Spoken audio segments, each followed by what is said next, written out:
अशोकनगर जिले में इस समय पूर्व कलेक्टर आदित्य सिंह को बदले जाने के मामले की सरगर्मियां लगातार चल रही हैं। जगह जगह चौक चौराहों पर यही चर्चा है कि आखिर क्या कारण रहा, कलेक्टर को हटा दिया गया, इसके पीछे किस प्रकार की वजह सामने आ रही है। ये वजह तो स्पष्ट तौर पर किसी को भी जानकारी नहीं मिल पा रही है। लोगों का कहना है कि आनंदपुर ट्रस्ट ने जब शिकायत की थी तो फिर वो बाद में इस तरह की बात सामने आई कि उन्होंने कोई शिकायत नहीं की। इस मुद्दे को लेकर हमारे कुछ पत्रकार साथी हैं जो लंबा अनुभव रखते हैं, हर प्रकार की जानकारी रखते हैं, हर अपडेट के साथ जानकारी उपलब्ध कराते रहते हैं। सबसे पहले मैं चर्चा करूंगा, मेरे साथ हैं सुरेंद्र जी। सुरेंद्र जी, मैं आपसे जानना चाहता हूं, आप ईसागढ़ से हैं और खास तौर पे आनंदपुर के बारे में काफी महत्वपूर्ण जानकारियां जो है आपसे लगा हुआ है, तो कई जानकारियां रखते हैं। आखिर क्या लगता है आपको, आनंदपुर ट्रस्ट की ओर से इस प्रकार की शिकायत की गई होगी, वो बता रहे हैं हमारे द्वारा शिकायत नहीं की, या फिर किसी अन्य व्यक्ति का रचा हुआ ये पूरा खेल था?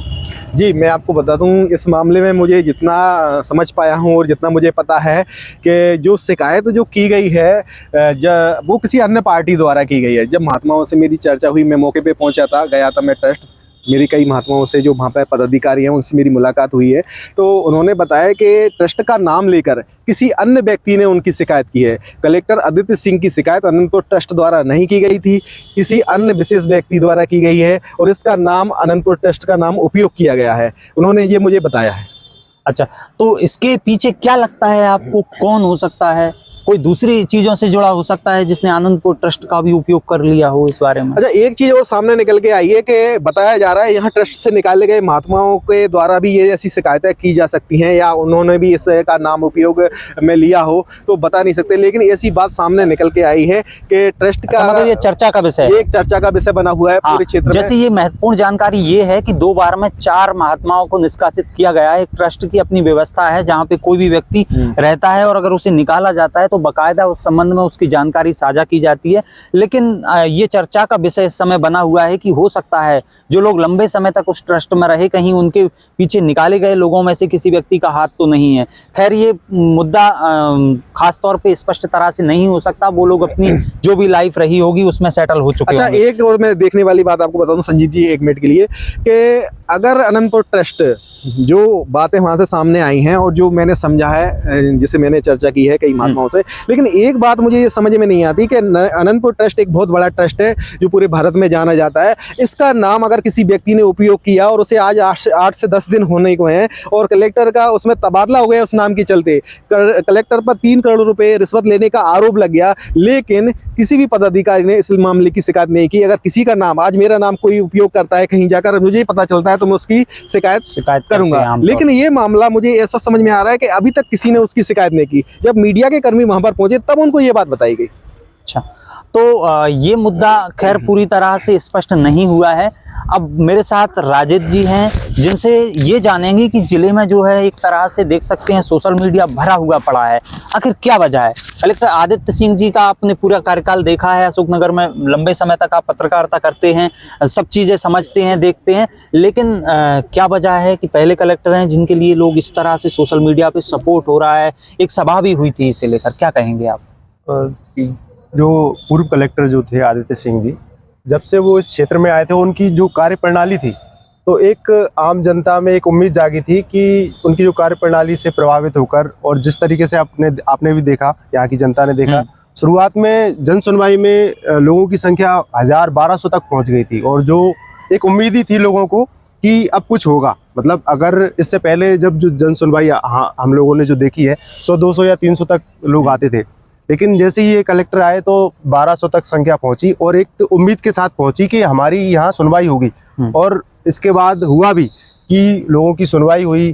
धीरे धीरे जिस संबंध में शिकायतें आई, और आनंदपुर क्षेत्र से भी लोगों की शिकायतें आई कि हमारी जो ज़मीनें हैं आनंदपुर के महात्माओं द्वारा जो कब्जा कर रखा है, तो ऐसे मुद्दे भी आए और उसको लेकर भी कहीं ना कहीं कुछ कार्रवाई हुई।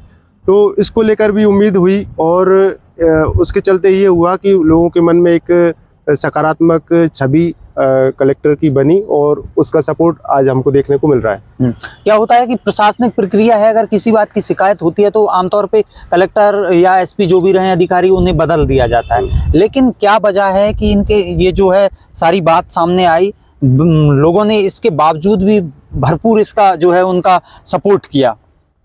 मतलब क्या जिले को ये पूरी तरह से अभी नहीं लग रहा था कि अब तक काम किए ये पर्याप्त हैं, या फिर और कामों की उम्मीद थी उनको?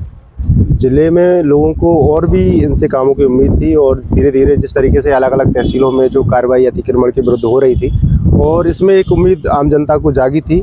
आम जनता के लिए यह अच्छी बात थी कि इस तरीके का अधिकारी उनके लिए मिला था, लेकिन जहाँ जो कार्रवाई हो रही थी और जहाँ पेट में दर्द उन्हीं लोगों के लिए हो रहा था जिनकी दाल नहीं गल पा रही थी या जिनके कामों में रुकावट आ रही थी। जिस तरीके से अलग अलग कॉलोनाइजरों के विरुद्ध जो प्रक्रिया हुई, प्रशासनिक जो उन्होंने रोक लगाई नामांतरण पर, और जो अलग अलग कॉलोनाइजरों द्वारा जो शासकीय भूमि पर कब्जा कर बीच बीच में जो शासकीय भूमि थी उसको अपने कब्जे में लेकर प्लाटिंग की जा रही थी, इसको लेकर भी उन्होंने लगातार अपनी कार्रवाई जारी रखी थी। और इससे जो लोगों को घाटा हो रहा था या फिर जो लोग सीधे तौर पर प्रभावित सीधे तौर पे आम पब्लिक से जुड़े हुए अच्छे से थे, तो ये वजह है कि आज भी लोग उनका जो है सपोर्ट कर रहे हैं। हाँ। और इस तरह से मतलब ये जो आरोप थे उन आरोपों को पूरी तरह से गलत बताया जा रहा है। जी जी, जो आरोप थे वो पूरी तरीके से निराधार थे। और ये भी एक सोचने वाली बात है, अगर किसी एक जिले के सबसे बड़े अधिकारी की कोई शिकायत होती है और किसी एक मीडिया द्वारा उस शिकायत के आधार पे वो समाचार उसको चला दिया जाता है, प्रकाशित किया जाता है, लेकिन सबसे बड़ी बात यह है कि समाचार प्रकाशित करने से पहले उन्होंने आनंदपुर धाम के जो जिम्मेदार लोग हैं उनसे उनका पक्ष जानना नहीं चाहा कि आपने शिकायत की है या नहीं की। सबसे बड़ी बात और सोचने वाली बात है कि वहां से उन्होंने उनका पक्ष जानना नहीं चाहा, उन्हें सिर्फ एक शिकायत पहुंची और एक पत्र के आधार पे पूरा जो है शिकायत चला दी। एक मेल उन्हें पहुंचा, उस मेल के आधार पर, उस शिकायत के आधार पर उन्होंने खबर प्रकाशित की बिना मतलब उसकी पुष्टि नहीं की गई। उसकी पुष्टि ये कहां से आया है, ये कहां से आया, और एक षड्यंत्र के रूप में एक दिख रहा है। और आमतौर पर अगर देखा जाए तो एक इस तरीके से एक षड्यंत्र रचा गया और जिसके जरिए कलेक्टर को हटाया गया। तो क्या है कि कलेक्टर के समर्थन में जो है काफ़ी संख्या में लोगों की एक दिन पहले भीड़ भी उमड़ी हुई थी, काफ़ी लोग उनके सपोर्ट में आए थे कि वापस होना चाहिए। खैर ये प्रशासनिक बड़ी व्यवस्था रहती है। हमारे साथ नीरज जी हैं, तो उनसे जानेंगे कि आखिर कौन से कार्य और थे जिन्हें कलेक्टर जो पूर्व कलेक्टर थे आदित्य सिंह जी जो कर सकते थे आने वाले भविष्य में, क्या उम्मीद थी? तो चाय और चाय की होटलों पे काफ़ी चर्चा चल रही है कि SIR को लेके आचार संहिता चल रही थी, कानून फनन इस तरह का बड़ा फैसला लेना एक सबके समझ से परे है।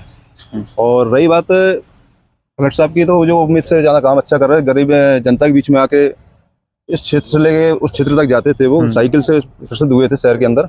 और हर जनता चाहती थी हमारे गाँव में कलेक्टर साहब आए तो हमारी समस्या हम सुनाएं, तो जिससे हमें काफ़ी उम्मीदें जागी थी। अब आगे देखते हैं जो साकेत मालवीय जी आए हैं वो उनकी उम्मीदों पर कितना खरा उतरते हैं। तो कलेक्टर के बदलाव के बाद अब जो है नए कलेक्टर आ गए हैं। नए कलेक्टर ने अशोकनगर कलेक्टर के रूप में 22वें कलेक्टर के रूप में पदभार भी ग्रहण कर लिया है। इसके बाद आज वो मंदिर गए और उन्होंने दर्शन किए। इसके बाद से उनकी जो है प्रक्रिया शुरू हो चुकी है। और वो अब हमारे साथ चंद्रपाल जी हैं, तो इनसे जानेंगे नए कलेक्टर आए हुए हैं, क्या क्या उम्मीद है, क्या लगता है आपको किस प्रकार से यहाँ कार्य करना चाहिए? जिस तरह से पहले के कलेक्टर थे उसी लकीर को आगे चलना चाहिए या फिर कुछ और नया बदलाव अपने स्तर से होना चाहिए? नए कलेक्टर साकेत मालवीय जी ने कल पदभार ग्रहण कर लिया है और लोगों को बिल्कुल उसी तरह आदित्य सिंह जी ने जो काम किए हैं, अतिक्रमण देख लो, चाहे और भूमाफी यहाँ पर देख लो, जिस तरीके से कार्रवाइयाँ की गई हैं उनके द्वारा, तो उसी तरह लोगों को एक आम जनता में उनके प्रति विश्वास है कि इस तरीके से कलेक्टर आके काम करेंगे और करना ही होगा कहीं ना कहीं, क्योंकि एक लकीर खींचे गए हैं आदित्य सिंह जी, तो लोगों में तभी वो मानेंगे हाँ कलेक्टर आए हैं। मतलब इनके लिए एक बड़ी चुनौती है जो उन्होंने इस तरह से काम किया, उससे बढ़ के अपने लेवल पे और ज़्यादा भारी काम करने की ज़रूरत है। हाँ, इन्हें बिल्कुल बढ़ के काम करना पड़ेगा। अतिक्रमण शहर में अतिक्रमण व्यवस्था, जैसे कलेक्टर आदित्य सिंह जी ने एक अतिक्रमण मुहिम चलाई थी, लगातार 5 दिन शहर में मुहिम चली थी।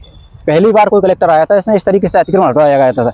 यहाँ अतिक्रमण हट रहा है, 1 किलोमीटर आगे लोग खुद ही अपना अतिक्रमण तोड़ रहे हैं। मतलब ये डर का माहौल, डर का माहौल था। ये जो लगातार कार्यवाहियां चल रही थी, उन कार्यवाहियों से भी समझ चुके थे कि अब किसी भी प्रकार से कोई अपनी चलने वाली नहीं है, किसी भी प्रकार की नेतागिरी लगने वाली नहीं। साफ तौर पर संदेश साकेत मालवीय जी को इसी तरह से काम करने पड़ेगा, तभी ही चीजें होंगी सामने। मतलब ये खास तौर पे कहा जा सकता है कि बिल्कुल इन्हें जो है अपनी उसी लाइन पे चलना पड़ेगा, तो फिर लोगों को जो है आसानी से लगेगा कि हाँ ये भी सही काम कर रहा है। हाँ बिल्कुल, लोगों को उम्मीद भी है नए कलेक्टर आए अब चूंकि अधिकारी आदित्य सिंह के टाइम पे ये होता था कि 6 बजे वो पंचायत में पहुंच जा साइकिल से, तो पंचायत सचिव जाके वहाँ 6 बजे पहुंच रहे हैं। अधिकारी अब कल एक अधिकारी बोल रहा था, बताता हूँ रोचक मामला, मेरे से बोल रहा तो कलेक्टर साहब चले गए, अब 12 बजे जाएंगे आराम से। वही अधिकारी सुबह 6 बजे उठ के ऑफिस पहुंचने की तैयारी करते थे। मतलब ये है कि जो डर का साया था वो अधिकारियों के अंदर मन में बैठा हुआ था कि कलेक्टर कहीं भी पहुंच जाते हैं, तो उसे लेकर ये स्थिति थी कि वो समय पर अपने ऑफिस कार्यालयों में पहुंच रहे थे, लेकिन उनके जाने के बाद संभवतः उन्हें लग रहा है कि जो नए कलेक्टर आए हैं वो इस प्रकार से हो सकता है कार्यवाही ना करें। लेकिन इस भ्रम में भी ना रहें कि जो नए कलेक्टर आए हैं वो इस प्रकार से हो सकते हैं कि आप अपने घर पे बैठे रहो, 10 बजे की बजाय 12 बजे ऑफिस में पहुंचो। संभवतः ये लगता है कि पूरी तरह से अब उसी तर्ज पे काम होगा और समय पे ऑफिस पहुंचना पड़ेगा। लगातार भूमाफियाओं पर कार्यवाही भी होने की उम्मीद है। इसके अलावा और भी जो कुछ काम आदित्य सिंह जी के अधूरे पड़े हुए थे, उन्होंने अपना एक रोड मैप बनाकर तैयार किया होगा, वो लगातार पूरा होगा, यही उम्मीद सभी लोगों को है। धन्यवाद।